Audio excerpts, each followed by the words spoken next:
Muy bien, pues buenas tardes y estamos en la segunda semana del Adviento, pues vamos a tener la segunda charla del Adviento sobre el segundo dogma de la Virgen María. El Adviento además, ya veis, es un tiempo especial de mirar a María, ¿no?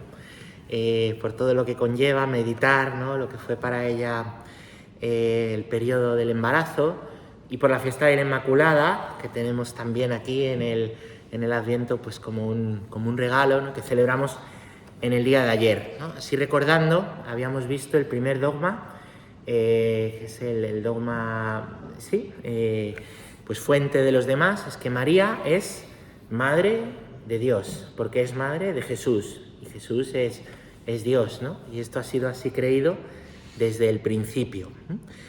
El segundo es que María tiene virginidad perpetua. María es virgen, antes, durante y después del parto, ¿no? Decíamos que la oración más antigua que hay de la Virgen María es esa que luego rezamos al final: bajo tu amparo nos acogemos, Santa Madre de Dios, primer dogma.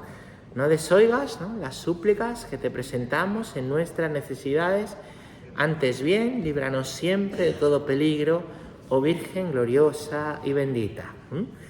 Esto es, ¿no? Y termina así: oh Virgen gloriosa y bendita. Ya los primeros cristianos no dudaban de la virginidad de María. Ya está ahí en esta oración que decíamos, la copia más antigua la tenemos del año 250, pero es anterior. Que no tengamos copias no quiere decir, si está recogido, es porque se rezaba. Y ya los cristianos creían en la virginidad de María, ¿no?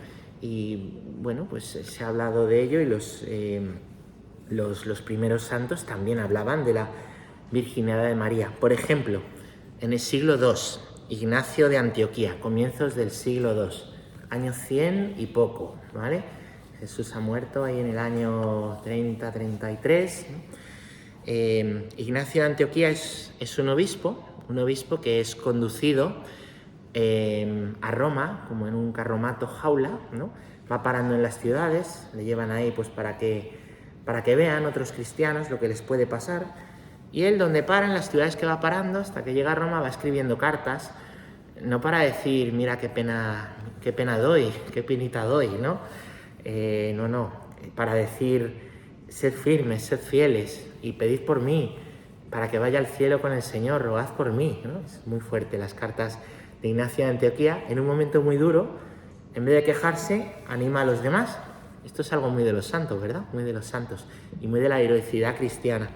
Pues Ignacio de Antioquía dice en una de sus cartas: estáis firmemente convencidos acerca de que nuestro Señor es verdaderamente de la raza de David, según la carne, Hijo de Dios, según la voluntad y el poder de Dios, y nacido verdaderamente de una virgen. Esto lo dice Ignacio de Antioquía en el año 100 y poco. Y dice, estáis convencidos, como que es normal y todos lo creen, ¿vale? En el cristianismo de esto nunca ha habido duda. No hay un momento como tal que se proclama el dogma, se cree, y en los distintos concilios, sínodos de la Iglesia, pues se dice, pero bueno, por citar uno, por ejemplo, el concilio de Letrán, ¿vale? Este es posterior, año 649, dice: desde las primeras formulaciones de la fe, la Iglesia ha confesado que Jesús fue concebido en el seno de la Virgen María únicamente por el poder del Espíritu Santo, afirmando también el aspecto corporal del suceso. Bueno, como que la Iglesia lo dice, los concilios lo dicen, no hay una necesidad enorme de decir, venga, proclamamos el dogma, pues porque nadie lo duda, ¿no? Ya este concilio entonces lo va a recoger porque empieza a haber, o en aquella época empieza a haber gente que dice lo que dicen hoy muchos que no creen en la virginidad de María. ¿Por qué cuesta hoy creer en la virginidad de María para muchas personas? ¿Por qué cuesta mucho creer en la virginidad de María? Nosotros estamos muy contaminados. Cada generación es hija de su tiempo y cada generación tiene sus dificultades. A lo mejor cosas que para nosotros hoy son fáciles no lo han sido para otras generaciones de cristianos, ¿no? Pero nosotros venimos muy contaminados por la ideología de mayo del 68, ¿vale? Que es la revolución sexual llamada, yo creo que mal llamada, revolución sexual, ¿no? Pues que ha manchado la mente de muchos, ha manchado la mente de muchos y ha mirado mal la virginidad, lo ha mirado como algo malo y como algo imposible, ¿no? Entonces nosotros, pues un poco manchados en nuestro tiempo, ¿no? Por esa mirada, ¿no? Pues hace que a muchas personas ya no crean en esto, por la ideologización que ha pasado a ocupar el lugar de la fe. Fijaros que hoy 3 cosas que son preciosas: que una mujer sea madre, que una mujer sea virgen, que una mujer sea esposa. 3 cosas preciosas, que son las 3 cosas que ninguna mujer puede tener. No se puede ser madre y virgen a la vez, solamente la Virgen María, ¿no? Pero estas 3 cosas, que son un regalo para toda mujer, hoy son atacadas. Por eso la Virgen María y la mujer hoy está muy atacada. Hoy hay un ataque enorme a la mujer, parece que se defiende un montón. Hay un ataque enorme a su maternidad, a su esponsalidad. Hay una burla a la virginidad. Esto es propio de nuestro tiempo, ¿no? El gran ataque a la mujer, ¿no? Bueno, vamos a ver un poquito entonces, igual que el otro día, ¿vale? ¿Dónde podemos encontrar más formación sobre esto? Esto está en el Catecismo, ¿vale? El dogma de la Virginidad de María, en el punto 496 al punto 500. Está en el compendio de la Iglesia Católica, el punto 98 y 99. Y ahí se afirma que María es virgen porque concibió a Jesús por obra del Espíritu Santo, ¿vale? Concibió por obra del Espíritu Santo, dio a luz sin que se produjeran en ella los efectos del parto, del alumbramiento, es decir, es virgen durante el parto, y porque después no tuvo relaciones carnales ni tuvo más hijos. O sea, decimos que María es virgen antes, durante y después, las 3 cosas: antes, durante y después. Asombroso, increíble, milagroso, es verdad, ¿no? Venimos también de un tiempo donde ha influido mucho lo que se llama el racionalismo. Teólogos que decían, influidos por la filosofía racionalista que nace en la Ilustración, la Revolución Francesa, ¿no? Esto que dicen el siglo de las luces, ¿no? Es un siglo de muchas oscuridades, un tiempo de muchísimas muertes de cristianos, la Revolución Francesa. Pues muchos han dicho a partir de ahí: sí, Dios existe, ha creado el mundo, pero los milagros no son tal, porque Dios no interviene, ¿no? No interviene. Por ejemplo, a lo mejor alguna vez lo habéis escuchado, ¿no? Cuando Jesús multiplicó los panes y los peces, ¿no? Pues hay quien decía: no, eso no era un milagro. El milagro fue que todos compartieron. Cada uno puso un poco y entonces pues al final hubo comida para todos, ¿no? Pero Jesús no hizo ningún milagro, ¿vale? Entonces como que se ha vaciado el Evangelio de milagros, ¿no? ¿Por qué? Porque según esta visión Dios es como un relojero que pone en marcha un reloj, pero después no interviene en el mecanismo del reloj. Una respuesta que podemos dar aquí es: oiga usted, pero si Dios ha creado el mundo, no va a poder multiplicar unos panes y unos pescados, no va a poder convertir un poco de agua en vino, no va a poder curar a un ciego, si es mucho, ¿no? Es una visión parcial, ¿no? Dice, estos milagros no, pero la creación del mundo sí, ¿vale? Al final es una proyección, se quedan un poco con lo que a ellos les gusta o creen de Dios, pero ese no es Dios. Es el Dios que se han inventado ellos, ¿vale? Nosotros creemos en una revelación pues total, ¿no? Estamos también entonces en nuestro tiempo muy afectados por esta visión que al final pues te lleva a ¿qué? A creer que Jesús no es Dios, María no es la Virgen María, ¿no? Sino que eran hombres buenos, sí, pero hombres buenos no nos pueden salvar, los hombres buenos, ¿no? No nos pueden salvar. Estuve haciendo un entierro, me impresionó, ¿no? Un entierro y Y había un chico, ¿no? Que no contestaba, en un entierro muy frío, pues como hacemos muchas veces, donde nadie reza, ¿no? El cura reza, ¿no? Y bueno, pues me impresionó, pues un chico tenía así como unos tatuajes muy agresivos, una pinta muy agresiva, ¿no? Cabizbajo todo el rato, se notaba, ¿no? Yo al acabar el entierro me acerco le doy la mano, me aprieta fuerte, digo, a ver por dónde sale. Dice, padre, le doy las gracias. Dice, yo siempre he sido ateo, pero ha muerto mi madre y estoy pensando que si Dios no existe, estamos perdidos, nada vale, no hay nada, nada vale. Digo, fíjate, como un acontecimiento de muerte, de dolor, nos lleva a la verdad, nos lleva a Dios. Yo le dije, claro que existe, y te quiere, y te busca, y no dejes de buscarle. Y se ponía a llorar. Tremendo, es verdad. Pero es que si Jesús solo es un hombre bueno, ¿qué pasa? Pues es que vana es nuestra fe, necios somos, comamos y bebamos, que mañana moriremos, dice San Pablo. Pero en ese comer y beber, entre tanto, te da una enfermedad, se muere tu mamá, viene una desgracia, pierdes el trabajo, hay un hijo que lo está pasando mal, ¿no? Claro, la fe, lo vertical, nos ayuda a vivir lo horizontal, pero si quitamos lo vertical, si quitamos a Dios Padre, es que no somos hermanos. Y si no somos hermanos, ¿cómo acabamos?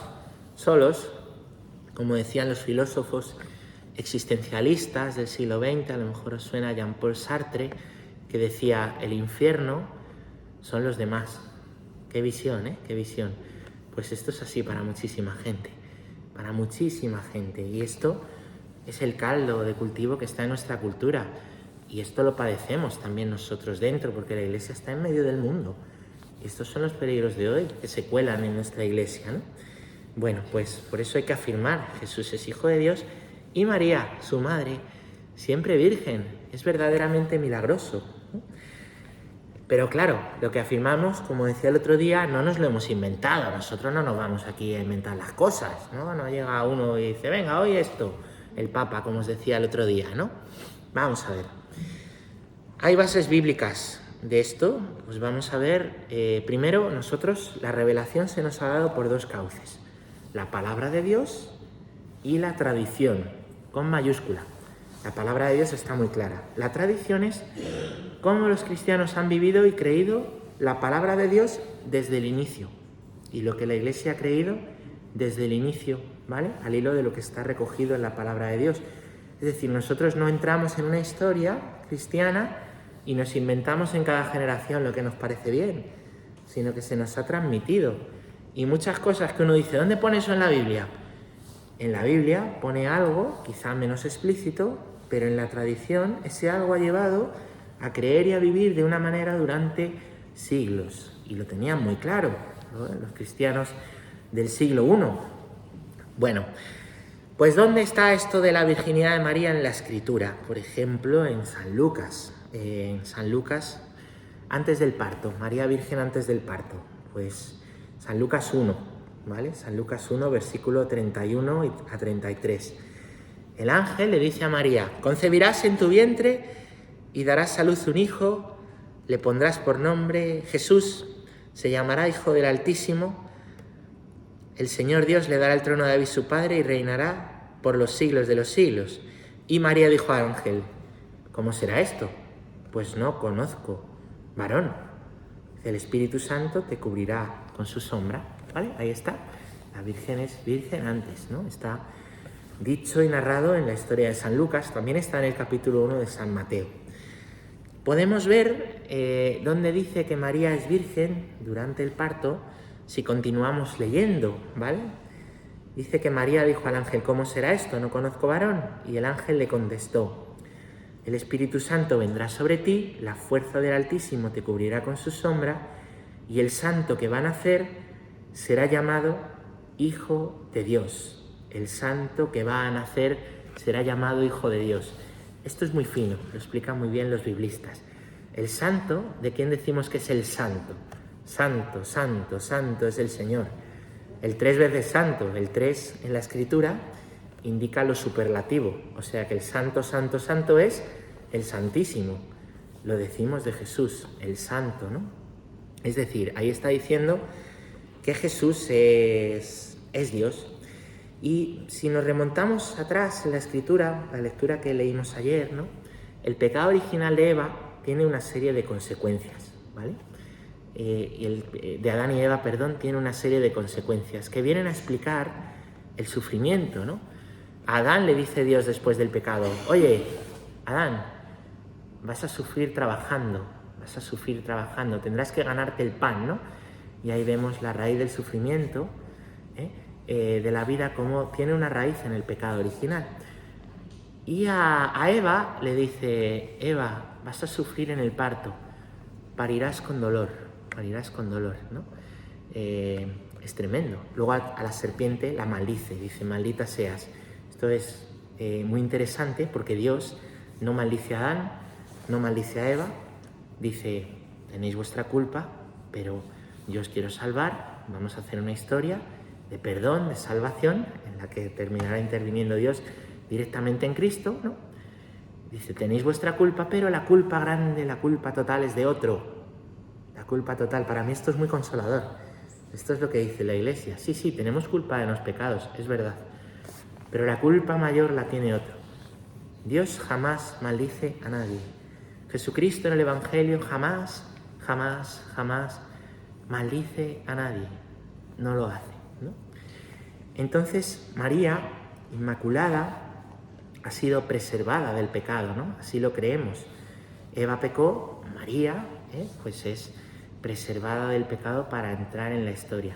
La consecuencia de que Eva pecara, ¿cuál es? El dolor del parto. Por eso, si María ha sido preservada del pecado, los cristianos creemos también que ha sido preservada del dolor del parto. Se dice: no, pero si es que, ¿qué más da? Era tan...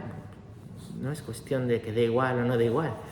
Es una cuestión de coherencia con lo que Dios ha hecho. Dios podía haber hecho lo que hubiera querido, ¿vale? Pero es así, ¿no? Y que María sea virgen durante el parto viene de aquí. Por ejemplo, también en Juan 1:13 se dice que el Verbo de Dios vino a los suyos y los suyos no lo recibieron, pero a los que le recibieron les dio el poder de ser hijos de Dios,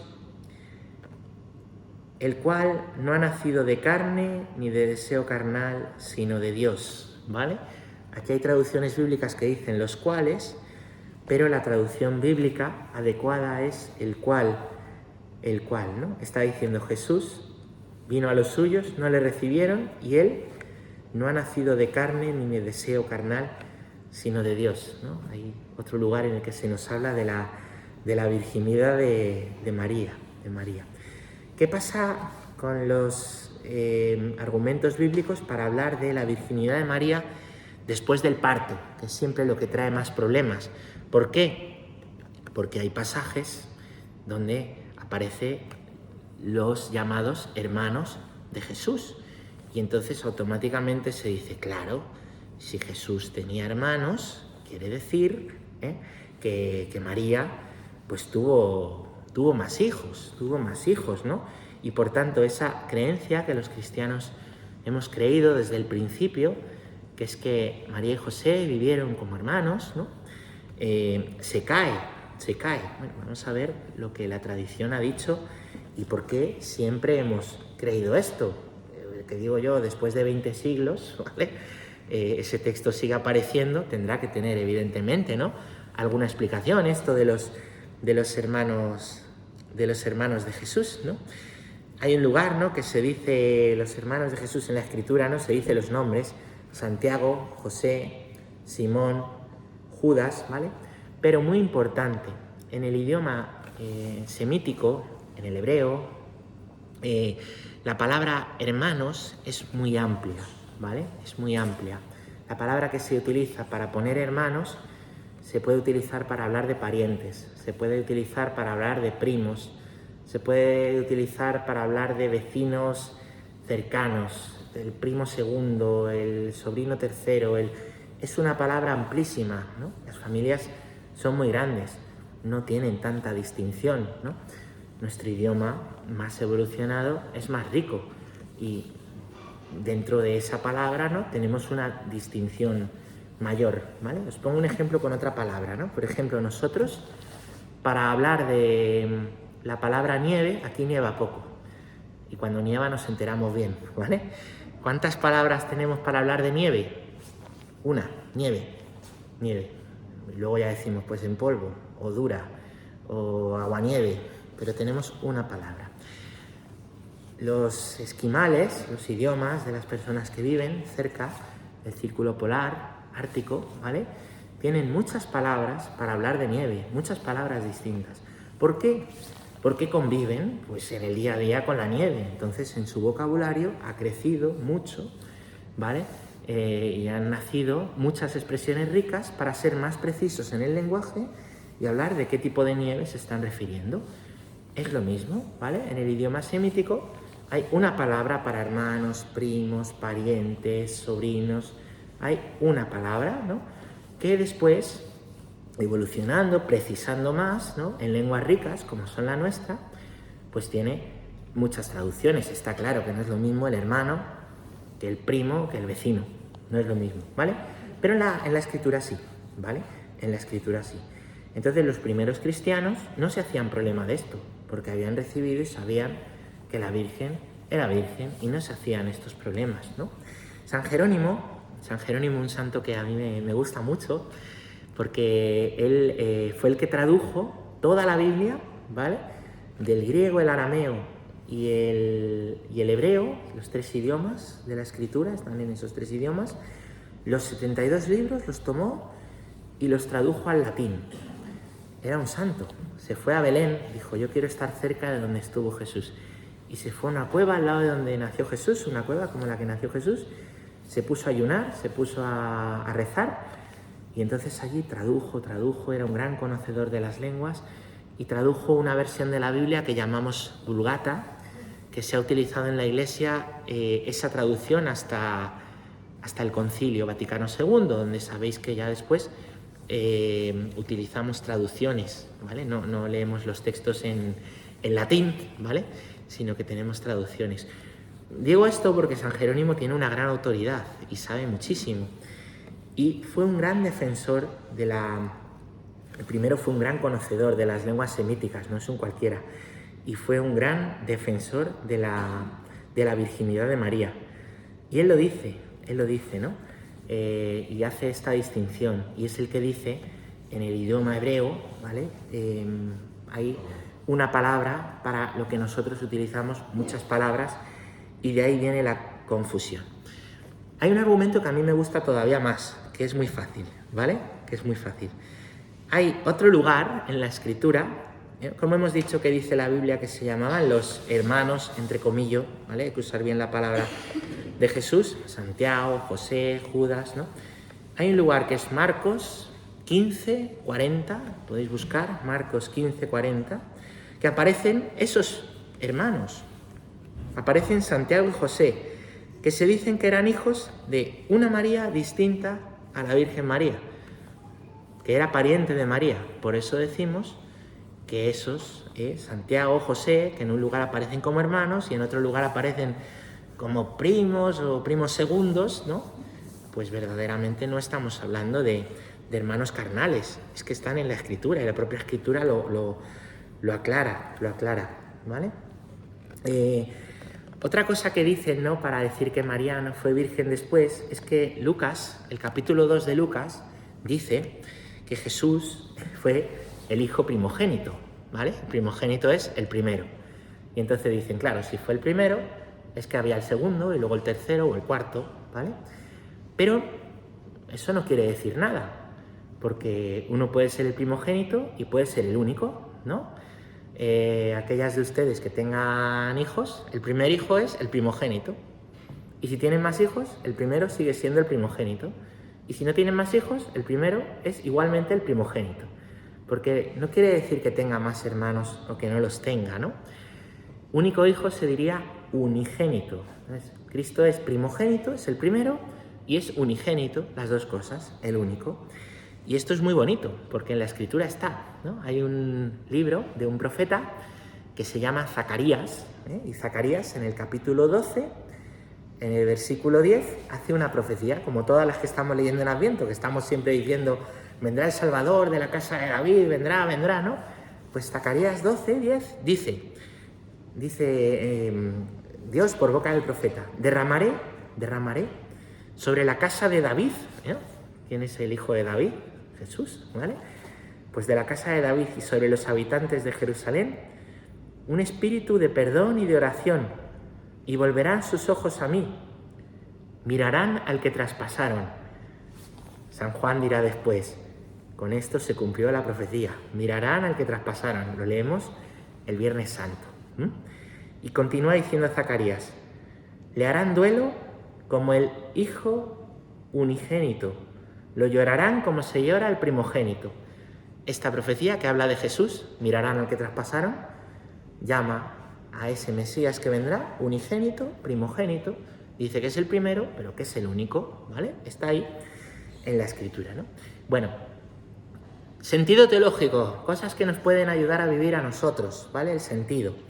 ¿Qué sentido tiene decir que la Virgen es virgen antes del parto?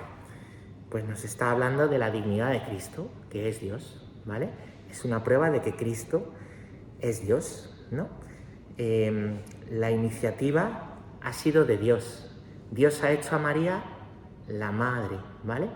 No es que María se haya hecho ella sola, lo ha hecho Dios, Es una buena enseñanza, porque también nosotros, fijaros, nosotros seguro que estamos lejos de ser como la Virgen María, ¿no? Por los pecados que ella no tuvo. Pero Dios quiere hacer lo mismo, contigo, lo mismo, y conmigo, salvarnos, ¿sí? Con María lo hace en el primer instante de la vida, Inmaculada Concepción. Con nosotros, pues, va haciendo un camino, y gracias al perdón de los pecados, a la Eucaristía, ¿no? Pues vamos venciendo en ese combate espiritual, ¿vale? Pero Dios tiene predilección, la elección es suya. Si Dios no quisiera abrir la puerta, no podríamos entrar en el cielo, pero ha querido. Tiene la iniciativa, ¿vale? Tiene la iniciativa. Segundo, ¿qué sentido tiene que la Virgen sea virgen en el parto? Bueno, pues que el cuerpo también es importante y que ese cuerpo que sufriría con el trabajo, como le dijo a Adán, sufriría los dolores de parto, como dijo a Eva, pues Dios también nos quiere salvar y preservar del dolor. El cuerpo es importante y en el cielo ya no hay dolor. Y eso lo vemos en el anticipo de lo que pasa con María, ¿vale? El cuerpo es importante, ¿no? Dios no solamente salva el alma, estamos llamados a resucitar en cuerpo y en alma. Es una enseñanza que la Iglesia ha defendido siempre. También hay personas que pueden tener mucha confusión con esto, pero es así, ¿no?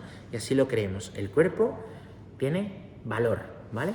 Por eso se decía siempre, ¿no? Lo de los enterramientos o las cenizas, ¿no?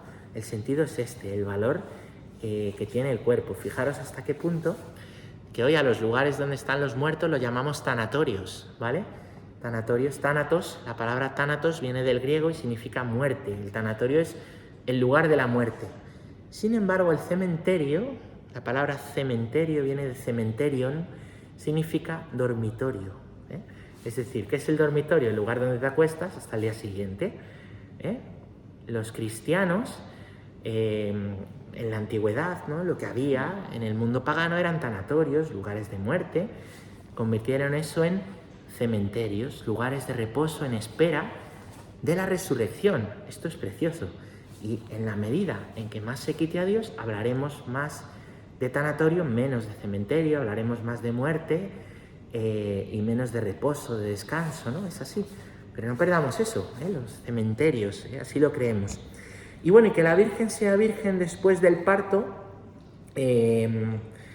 pues ¿qué quiere decir? Pues que María era esposa de Dios, era madre de Dios, madre de Jesús, y era esposa del Espíritu Santo. ¿Qué quiere decir ser esposa? Que tenía su corazón puesto en el Señor. Y eso también es una buena enseñanza para nosotros, la Iglesia. Cristo ha querido hacer de la Iglesia su esposa. Es así, somos hijos de Dios, pero Él nos ama con un corazón esponsal. ¿Y qué es ser esposo? Pues lo que decía el otro día, toda la intimidad del corazón, podérsela dar, poderla abrir, poder amarle totalmente, como dice el Deuteronomio, el Semá, amar al Señor con todo el corazón, con toda el alma, con toda la vida, ¿no?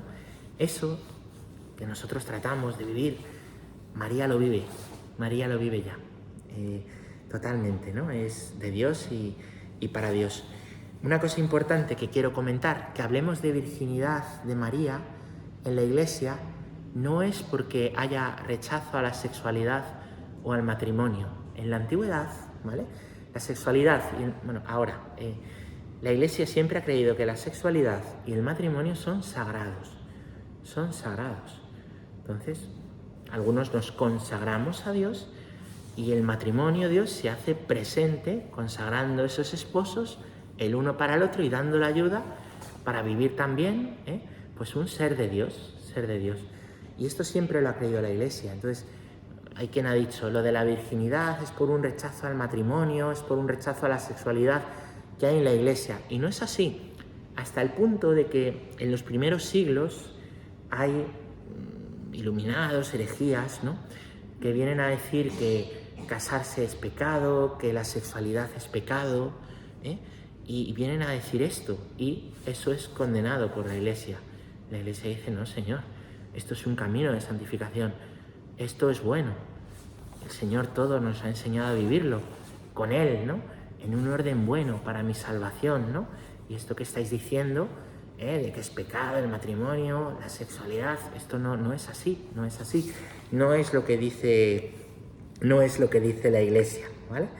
Así que bueno, pues frente a tantas confusiones que ha habido a lo largo de la historia, ¿no?, desde luego hay una línea muy clara donde la Iglesia siempre ha creído las cosas bien, que María es virgen, que de ella, ¿no?, pues podemos aprender muchísimo, relacionarnos, ¿no?, que el Señor nos ha hecho bien a nosotros, que nos la ha dado como madre, que nos la ha dado también como ejemplo de lo que el Señor quiere hacer con nosotros, que el Señor nos quiere salvar, que el cuerpo también será salvado. Son muchísimas las enseñanzas que hay en este dogma. Vamos a rezarle con esta primera oración. Bajo tu amparo nos acogemos, Santa Madre de Dios. No deseches las súplicas que te presentamos en nuestras necesidades, antes bien, líbranos siempre de todo peligro, oh siempre Virgen gloriosa y bendita.